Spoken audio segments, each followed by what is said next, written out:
코로나19가 유행한 지난 1년 동안 우리 정부의 방역 대응은 3차 대유행 이전과 이후로 구분됩니다.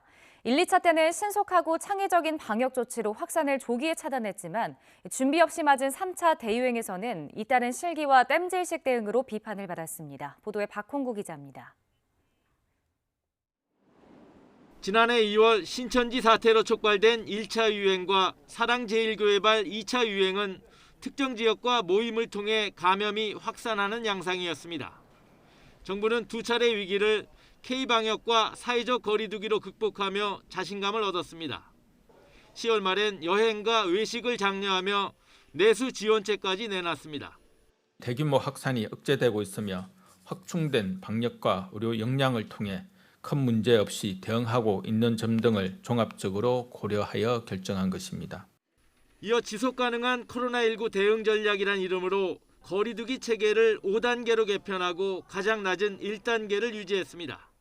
일률적인 집합 금지 또는 집합 제한 명령 등 시설별, 상황별 여건을 제대로 고려하지 못했던 방역 조치 또한 맞춤형으로 재설계함으로써 하지만 지역사회에는 이미 무증상 감염이 광범위하게 퍼지고 있었습니다. 날씨가 추워지며 가족 지인 모임, 실내 체육시설 등 생활 속 집단 감염이 꼬리를 물고 이어졌습니다. 3차 대유행이 시작된 것입니다. 뒤늦게 거리두기 1.5단계, 2단계 조치를 잇따라 내놓았지만 확산세는 멈추지 않았습니다.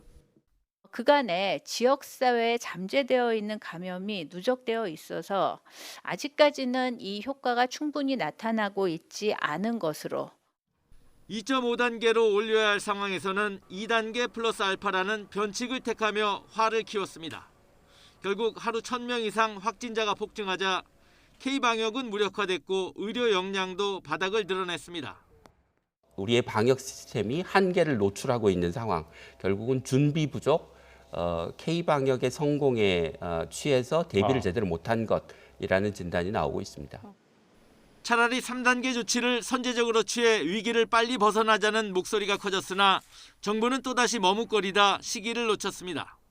많은 분들이 3단계의 의미를 정확하게 인지하지 못하고 있다는 것입니다. 국민들께서 3단계가 어떤 상황을 상정하고 있는지를 면밀히 보시고 동의하는 그 과정이 반드시 필요하다는 것을 저희들은 알게 되었습니다. 5인 이상 사적 모임 금지라는 특단의 조치로 3차 대유행에 큰 불길은 잡았지만 그 과정에서 입은 고통과 피해는 회복이 쉽지 않을 것으로 보입니다. YTN 박홍구입니다.